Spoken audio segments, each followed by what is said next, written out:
ni maçonnique, ni laïque, ni maçonnique, ni laïque,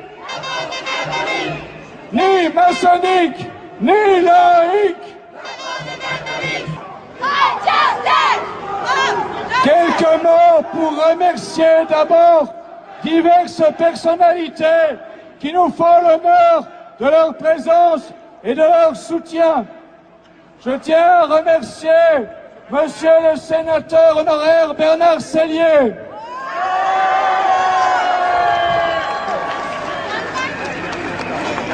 Monsieur Jean-Claude Martinez, ancien député européen, Madame Martine Loïdeux, ancien député européen, Monsieur Karl Lang, ancien député européen, Madame Françoise Sellier, ancien député européen, Monsieur Pierre Bernard, ancien député et ancien maire de Montfermeil, Monsieur Hugues Petit, ancien président de la commission du budget du Conseil régional de Rhône-Alpes, Monsieur Roger Olindre, ancien député, président du Cercle national des combattants,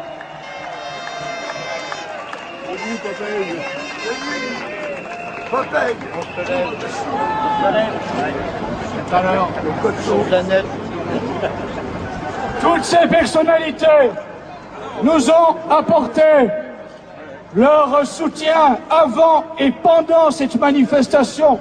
Il faut aussi souligner le soutien et la présence de Monsieur Charles Berthollet, maire et président du collectif des élus locaux pour la famille.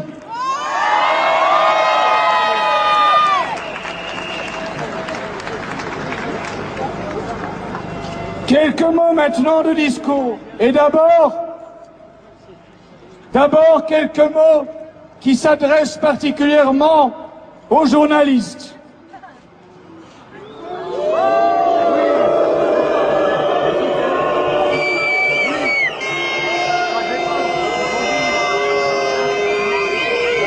Mesdames et messieurs les journalistes, vous semblez vous demander sans cesse qui nous sommes. La France que vous avez devant vous, c'est tout simplement la France des terroirs et des clochers.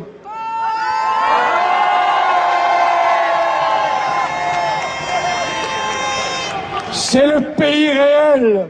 Ce sont les Français qui payent leurs impôts. Ce sont les Français qui travaillent. Ce sont les jeunes Français qui étudient. Ce sont les Français qui sont bien élevés et qui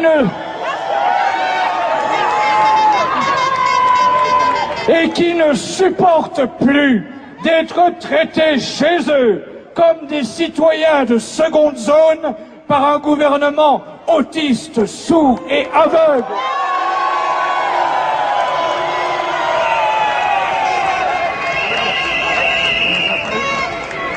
Nous sommes aussi des orphelins politiques. Nous ne sommes pas dupes des mises en scène théâtrales d'un faux duel gauche-droite dont le choix des armes se limite aux épées en bois et aux pistolets à eau.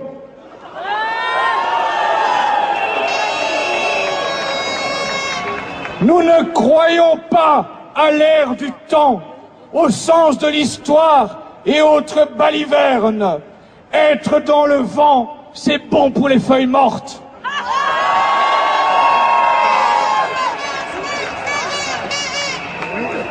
Nous ne sommes pas passéistes. Nos principes ne sont pas antérieurs, mais supérieurs.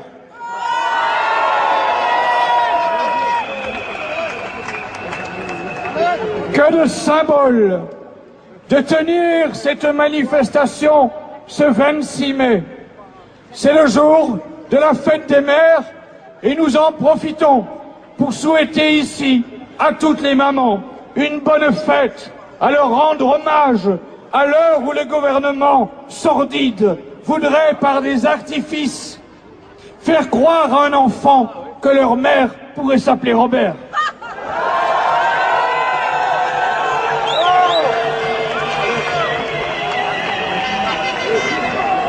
Ce 26 mai est aussi le dernier dimanche du mois de Marie, qui est notre mère à tous et sous la protection de laquelle nous plaçons notre combat pour défendre la famille et nos enfants.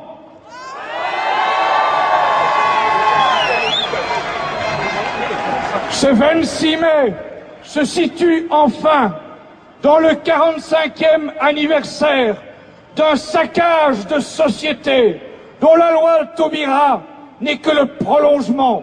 Je veux bien sûr parler de ce mois de mai 68 qui a installé le virus de la subversion.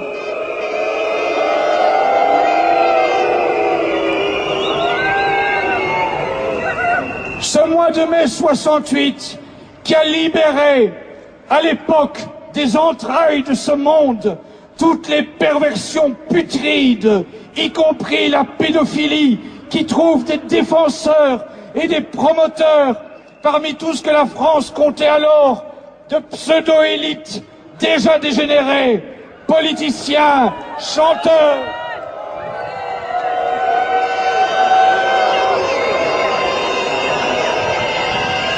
Soi-disant intellectuels dont certains sévissent encore aujourd'hui. Du balai!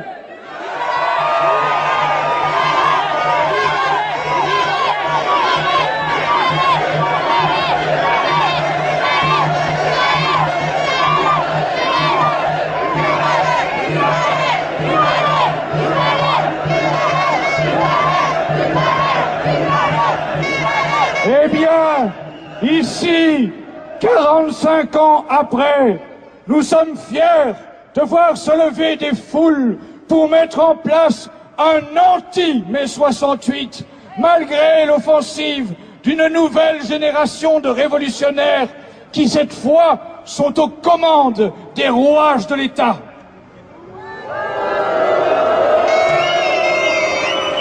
Oui, que les choses soient bien claires.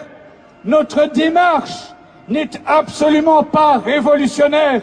La révolution qui avance avec la subversion, elle siège aujourd'hui à l'Élysée, à Matignon, à l'Assemblée, au Sénat, du balai!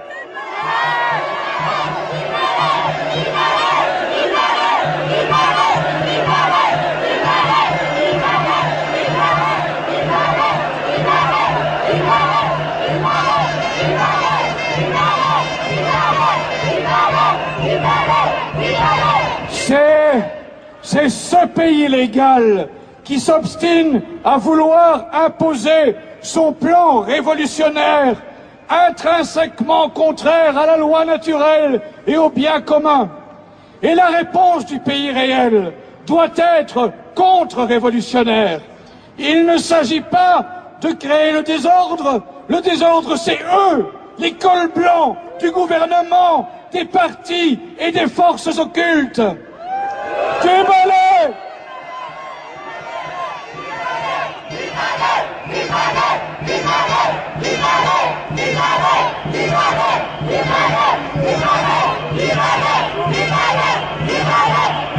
Il ne s'agit pas de créer l'anarchie, il s'agit de rétablir l'ordre naturel et chrétien.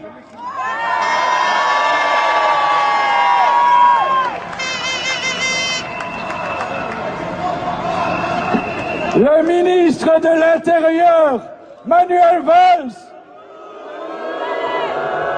du balai!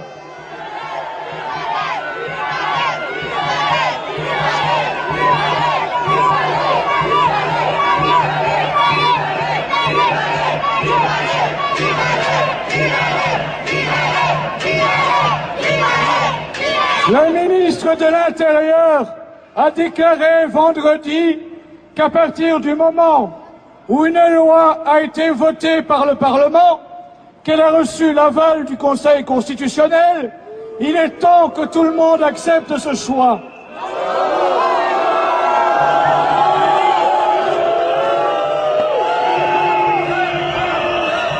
La réplique qui claque comme une gifle, nous la laissons à saint Thomas d'Aquin. Toute loi portée par les hommes n'a raison de loi que dans la mesure où elle découle de la loi naturelle. Si elle dévie en quelques points de la loi naturelle, ce n'est alors plus une loi, mais une corruption de la loi.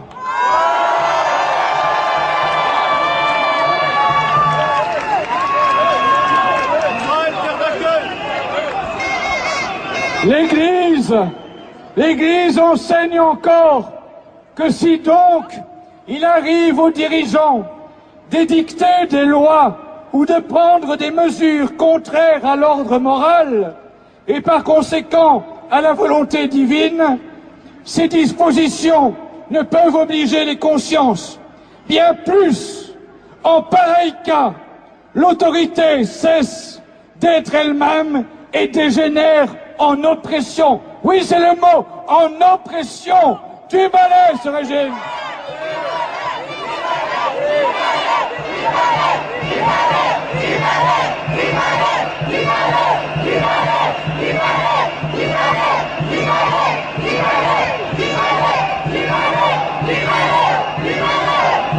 C'est pourquoi, malgré la promulgation de la loi, notre opposition reste totale à cette loi Taubira qui procède de l'arbitraire du législateur.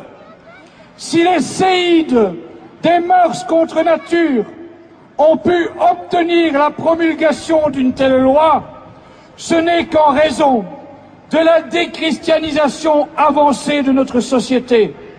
La France, en reniant ses racines spirituelles, s'est fermée à la reconnaissance de toute transcendance et de tout principe supérieur. Et lorsqu'un pays perd ainsi son âme, il est condamné au déclin, à la déchéance, à la décadence.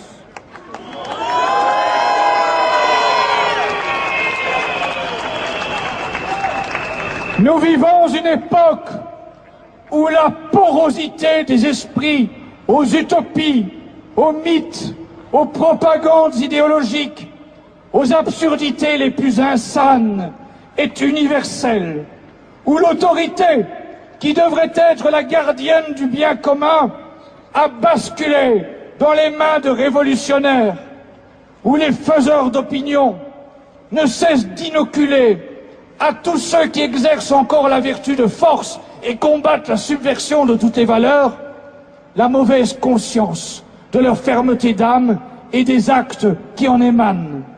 Oui, il faut cultiver la vertu de force afin de maintenir l'essence même de l'homme contre les dangers qui la menacent et contre-attaquer les ennemis qui tentent de l'asservir, de la transformer et de l'anéantir.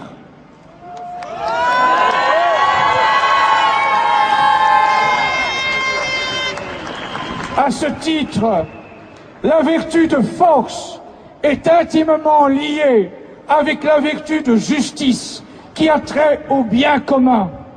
La vertu des forts est de faire régner la justice en entraînant derrière elle, par la contagion de son exemple et par ses actes, les efforts de tous vers le bien commun, de manière à le défendre et en refouler les ennemis.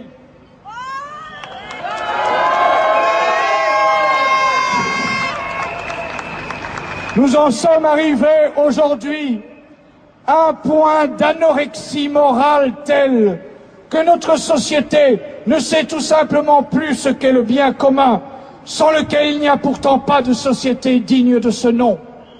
La révolution permanente s'est emparée de l'État et ruine le réel, sans jamais pouvoir rebâtir autre chose que des illusions.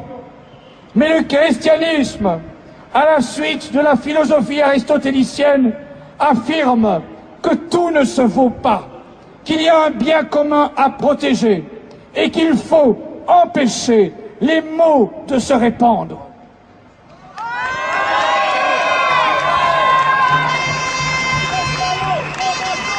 Il s'agit de dénoncer le mensonge qui vide les mots de leur sens. Il s'agit de se rebeller contre une idéologie virant au totalitarisme d'État.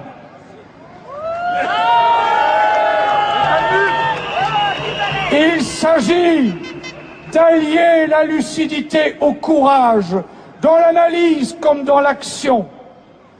Devant une subversion anthropologique, il s'agit d'être le fer de lance d'une insurrection civique.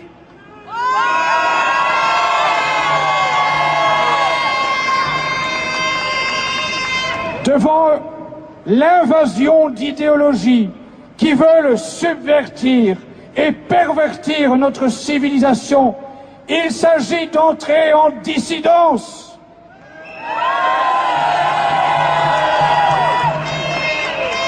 Devant leur volonté de pervertir l'intelligence et les mœurs de nos enfants dès le plus jeune âge, il s'agit d'entrer en résistance.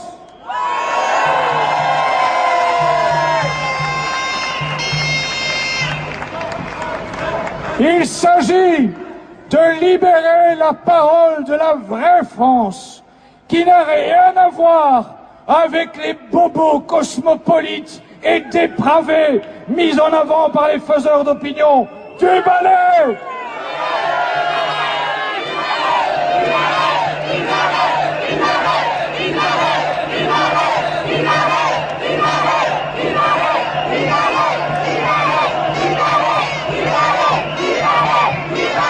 Il s'agit de récuser la dictature du prêt-à-penser. Il s'agit de refuser le relativisme qui conduit au nihilisme. Il s'agit de se battre pour sauver nos familles, déjà si menacées, si attaquées. Il s'agit de monter au créneau pour barrer la route à ceux qui s'attaquent au fondement même de l'existence de l'humanité.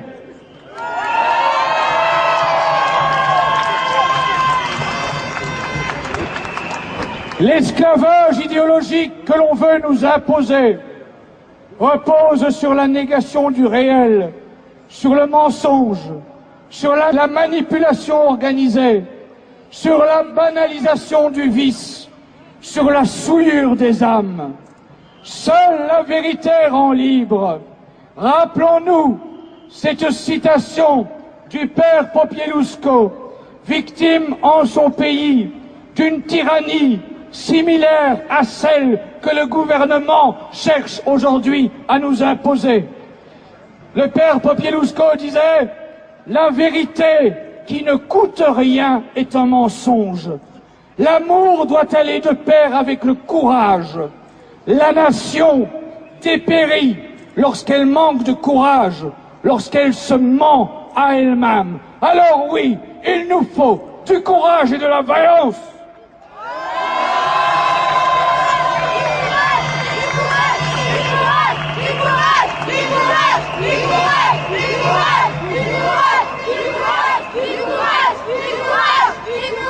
Je vous le demande solennellement et publiquement.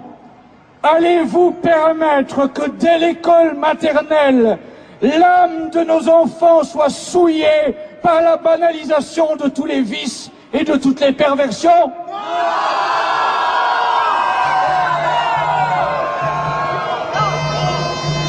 Allez-vous permettre que cette immonde théorie du gender vienne polluer l'intelligence de nos enfants?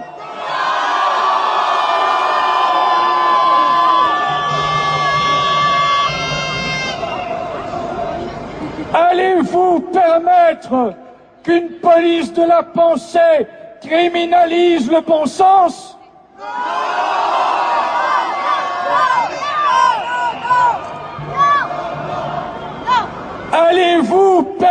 permettre que l'euthanasie devienne le moyen d'éliminer tous ceux qui ne seront plus considérés comme suffisamment productifs ou suffisamment consommateurs?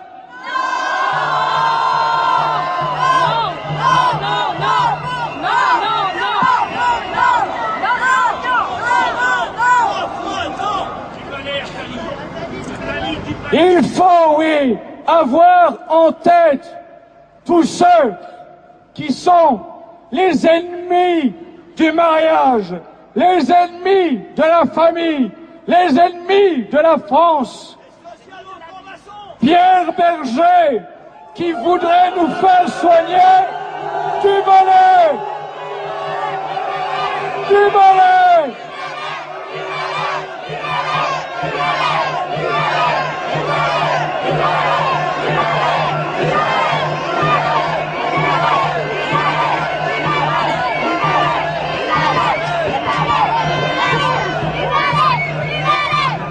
Jacques Attali, qui voudrait faire éliminer par l'euthanasie tous ceux qu'il juge devenus obsolètes pour la société de consommation du balai.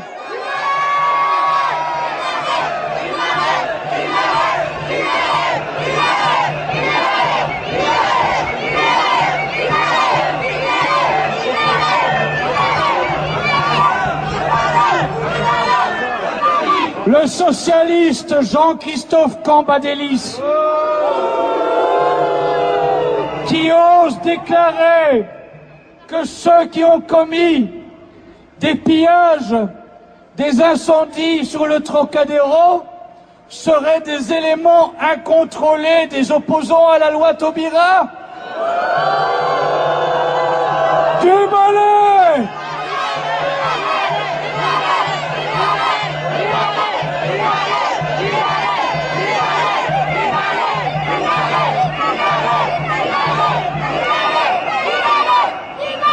Manuel Valls,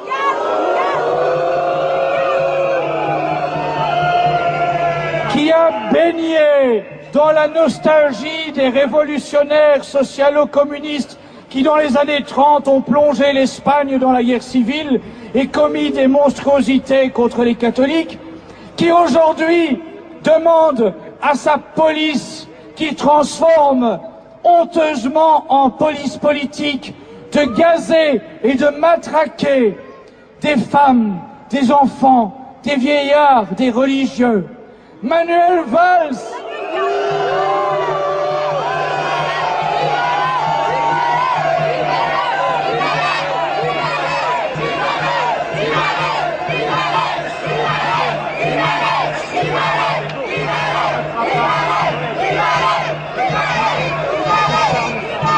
Manuel Valls, incapable de gérer les racailles des banlieues qui déferlent le Trocadéro,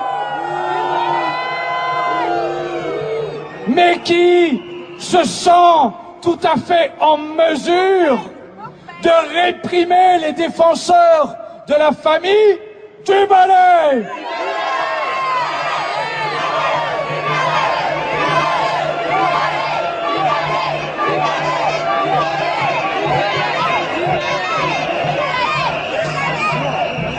Manuel Valls, qui croit possible d'intimider les défenseurs de la famille en les menaçant d'interdire leurs mouvements, qui croit que les saisons peuvent être interdites du balai.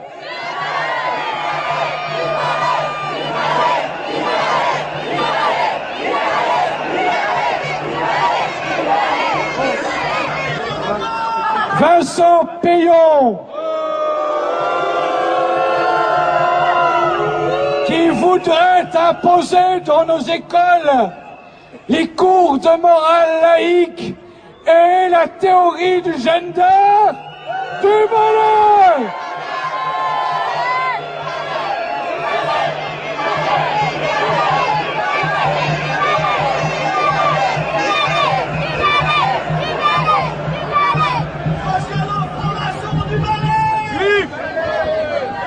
le Grand Orient, les loges maçonniques, les officines mondialistes qui croient pouvoir détruire le christianisme et briser nos familles, du malheur!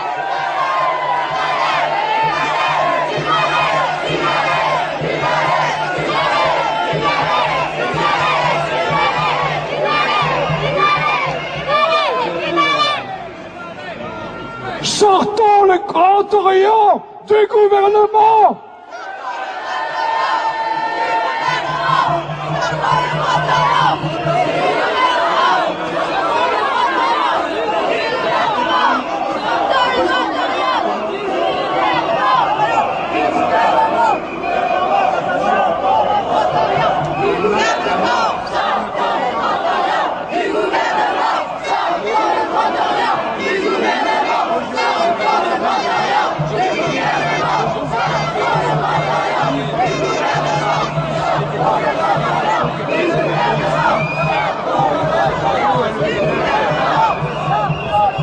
Cette manifestation d'aujourd'hui n'est pas la fin d'une mobilisation.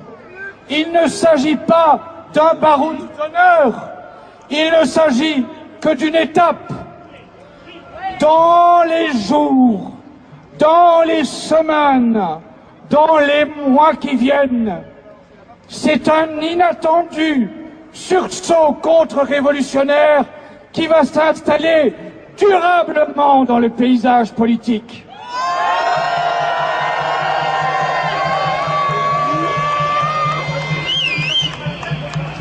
Ce ne sera pas simplement le temps d'un printemps, ni celui d'un été, ni celui d'un automne, ni d'un hiver.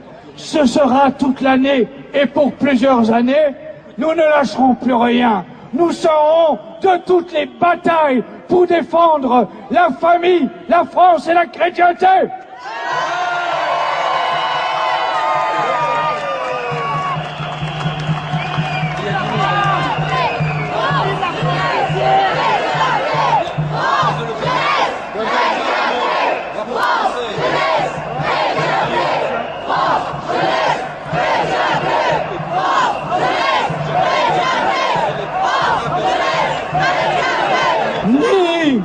Ni les menaces, ni les intimidations n'auront de prise sur nous. Nous avons la certitude d'une cause juste, contrairement à une classe politique qui ne pense qu'à se servir. Nous sommes là pour servir. Servir Dieu, servir la famille, servir la patrie.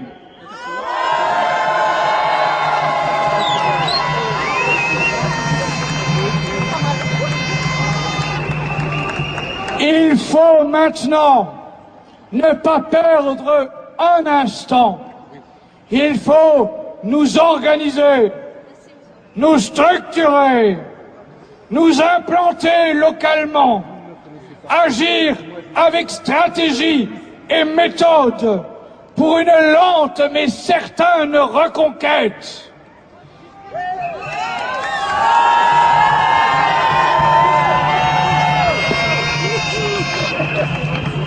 Il faut soutenir tous les maires et tous les élus municipaux qui se préparent à ne pas appliquer cette infâme loi. Soyons à leur côté.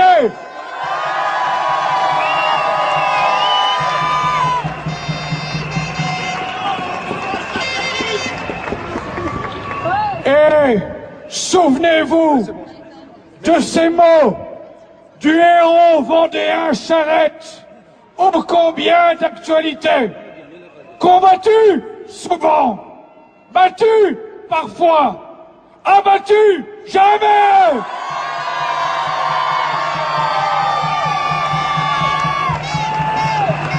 France, jeunesse! France, jeunesse! France, jeunesse! France, jeunesse!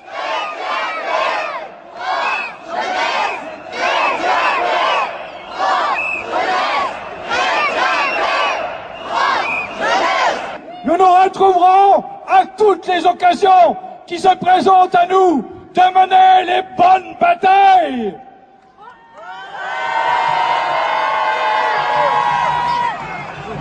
Que ce symbole du balai, vous ne l'oubliez pas, il symbolise notre colère, cette colère qui doit se maintenir, qui doit s'entendre jusque sous les fenêtres de toutes les institutions de cette République, aux ordres des officines maçonniques et des officines mondialistes. Du balai!